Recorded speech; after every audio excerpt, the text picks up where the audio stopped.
Fame coach Dick Vermeil with the Philadelphia Eagles. And Dick, first of all, welcome back to the show. Congratulations again. We had you on at the Hall of Fame, but congratulations again. But tell us a little about Frank LeMaster, number 55.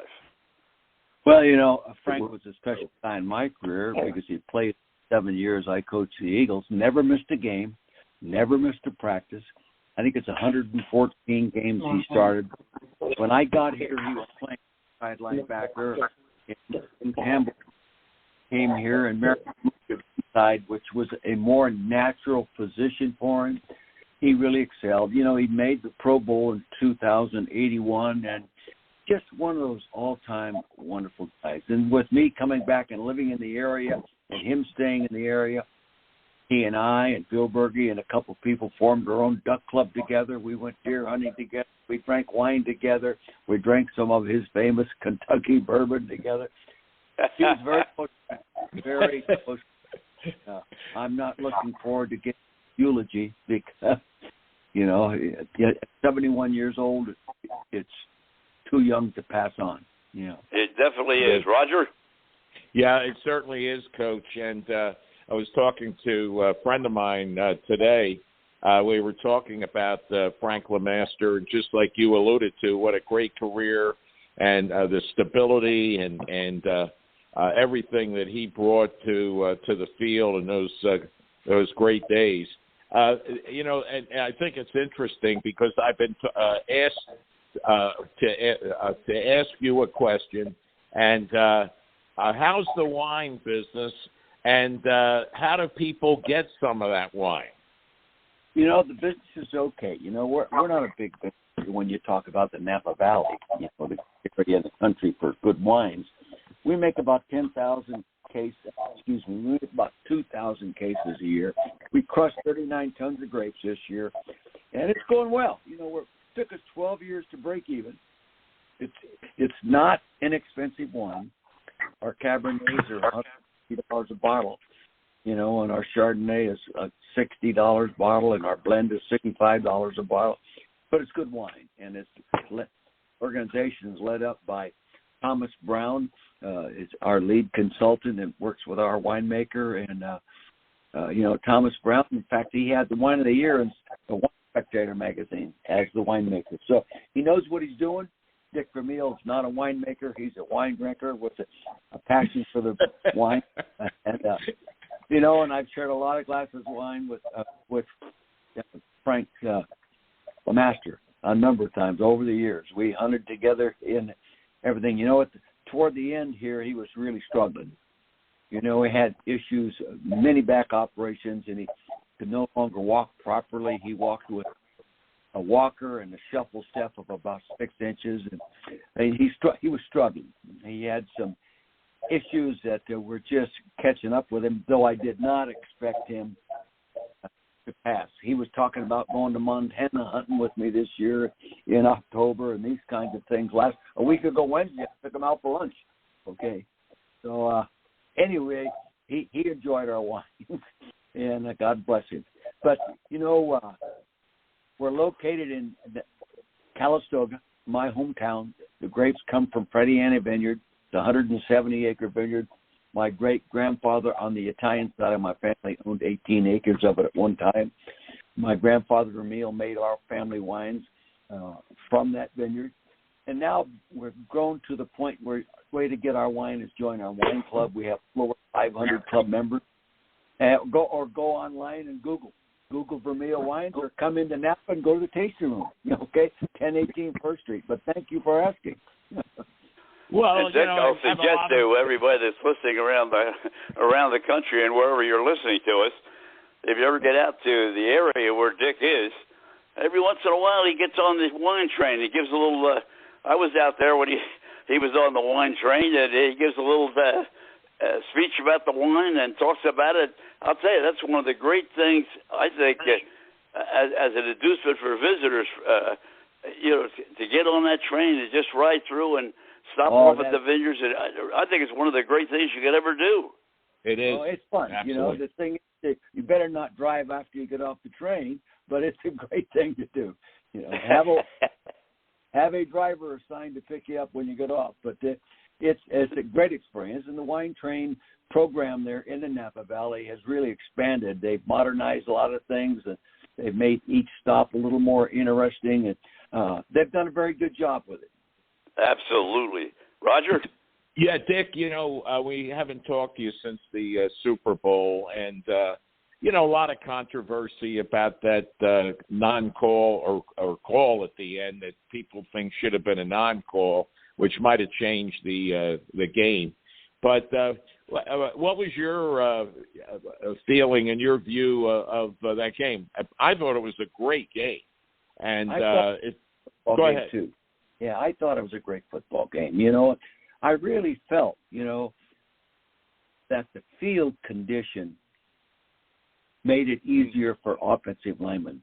All through the broadcast, they talked about people slipping, the quarterback slipping, the running back slipping, the wide receiver slipping, but they never talked about the fact that with that kind of field turf, the pass rushers aren't nearly as good as they are a good solid turf. They can't get the traction to come down around the corners tightly and all that kind of stuff. So I think it really helped offensive linemen play a little bit better and nullified a little more maybe on the Eagles side because they came in there the best pass rushing team in football, and I think that hurt them. But it still came down to what we all saw.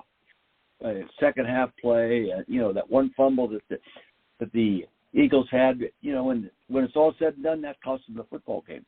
But there's just no way. I don't like to boil the game down to a call that you didn't think should have been called or should have been called or did get called. To me, as a fan and a coach, I think you just let that go. There's a lot of other things that went on in the game that just let that go. You hear the announcers say, well, they're letting them play, Well, I think sometimes referees in those situations can over-officiate. But, he did what he's supposed to do. But I don't know if you do the same thing over again when you think about the magnitude of that kind of a call had on a ball game. It may not have changed anything, but it sure. That's right. Yeah. Dick, let me ask you this. They're trying to sort of nip and tuck the game a little bit. I don't necessarily understand it all, but, the zero uniform thing, they've run out of numbers, they say. So, hey, Jim Otto wore 00 for all those years he was with Green Bay, but they're letting zero come in, which is fine. But moving the punts and the yardage, and they're sort of doctoring the game up a little bit if it all goes through with the rules committee. What do you think about these suggestions they're making? Well, probably would have voted for an evaluation of a roughing the penalty quarterback when it was obvious it wasn't roughing the passer. I think something. I think it should be evaluated. In probably 2 or 3 years it will. Many rules that get changed don't get changed the first year they vote on it. But I think we have to be very careful of giving the officials too many things to evaluate once the ball snapped. Yeah, it's a faster game played than it's ever been before. Their players are spread out all over the field, more so than it's ever been before. The ball's being thrown all over the field more so than it's ever been done before. It's just, the officials, it's amazing sometimes how good a job they do. Mm-hmm. Roger? No, I agree with that, Dick.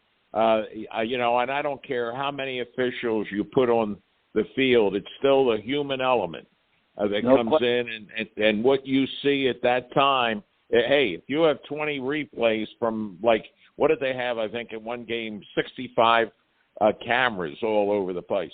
Well, hey, listen, we're all human beings. If you have 65 cameras, you might see it 50 ways, I know. You better not go to the restroom. They got so many cameras around there. You're right about that. The other thing, Dick, they're trying to cut down on kickoff and punt returns. They talk about the percentage of injuries that are sustained during those two elements of the game. Your thoughts on that?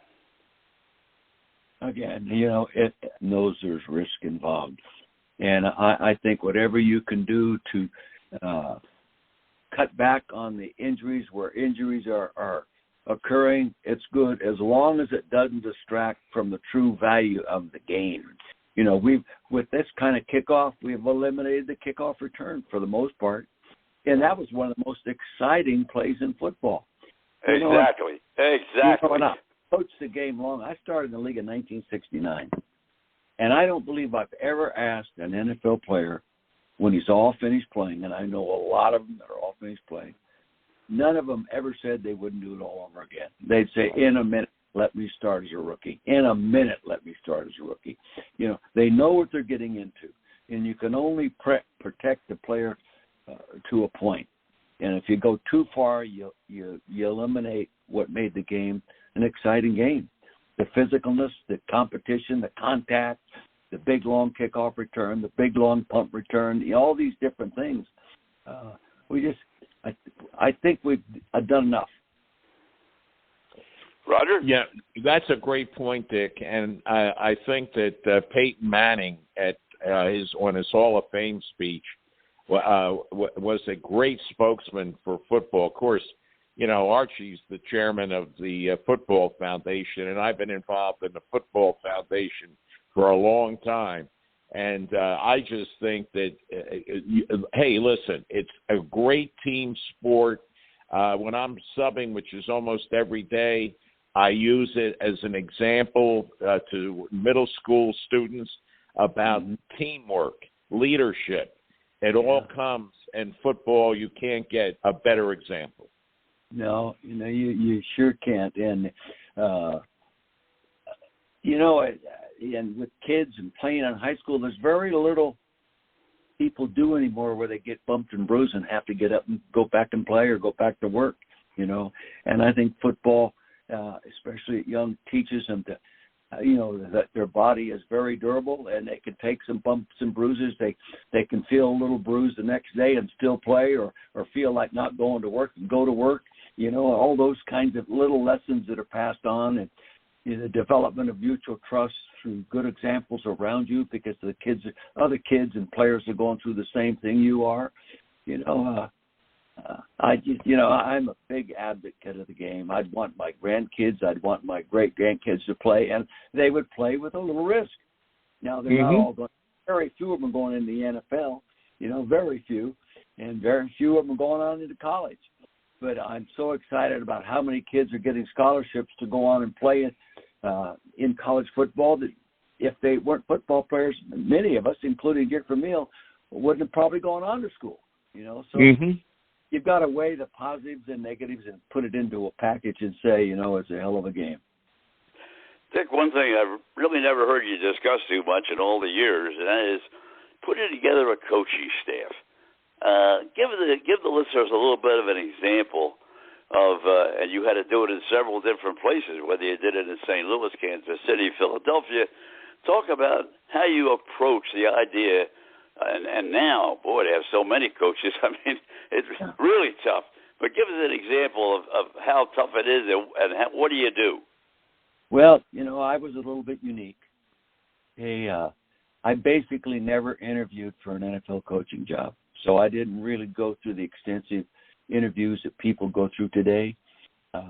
When I put a stiff together, the first thing I did was talk to people I really respected, had worked with people that I'm evaluating. If Bill Walsh told me to hire him, I'd hire him. Okay, and other coaches that I held in great high esteem, I would listen to them. These long interviews are great. I don't talk to my wife for 4 hours a day. I'm sick, and they bring these guys in, interview them for hours, and that's all I think part of the process. But I respected most with what another coach told me about a guy he'd worked with, that another person that I trusted, and then I would go that way more than just a interview or anything like that. And also, I hired 2 Ohio State coaches because I watched every game they played before we played them in the Rose Bowl, probably 10 times each, and watched positions play individually and collectively.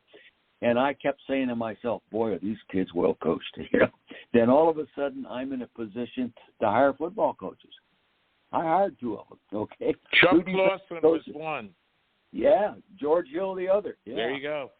Yeah, so, it just depends on what you believe and how you got where you are and who you know. I remember Tom Catlin said, Dick, you got to hire Marion Campbell and Fred Bruni.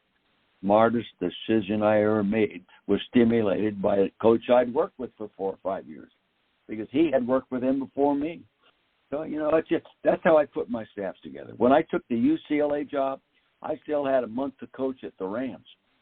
I hired 7 of the 10 assistant coaches that Pepper Rogers had and kept them in place. Now, I don't know if people would do that. I figured, I'll go there. They'll become my coaches. If I treat them right and we all work hard together and they know I care about them, all of a sudden they'll be Dick Vermeil's coaches. And I knew they were good coaches because they were already winning 9 and 10 games. So, so there's different approaches. You can almost get too sophisticated in it today. Roger? Well, yeah, and you look at, I know you're very close with Andy Reid, and, what his tree has been as far as the coaching tree goes. It's unbelievable the number that have made it to head coaches along with coordinators. And, and I looked at the same when the Swamp Fox went on to coach the Falcons. And you've had go ahead. Yeah. The problem with guys, for example, Marion took my job, and when I stepped out in '82, in a couple of years he gets fired, they take over a team on the downhill side, and it's tough. It's tough to get them going again, and of course the coach takes the blame, and I think that's a shame. All 3 head coaching jobs I had in the NFL. We lost the first 2 years, winning 35% of our games collectively between 3 teams in a first 2-year period. In the 3rd-year period, we won 72% of our games. Now, today, some coaches don't get that 3rd year. So then they're all of a sudden starting all over again. Sometimes I second-guess that move. Hall of Famer Dick Vermeil has been on with this segment. And, Dick, I want to thank you, as I always do, once again, our tributes to number 55, Frank LeMaster. Thank you so much for talking about that and talking about football in extensive form. Thank you very, very much.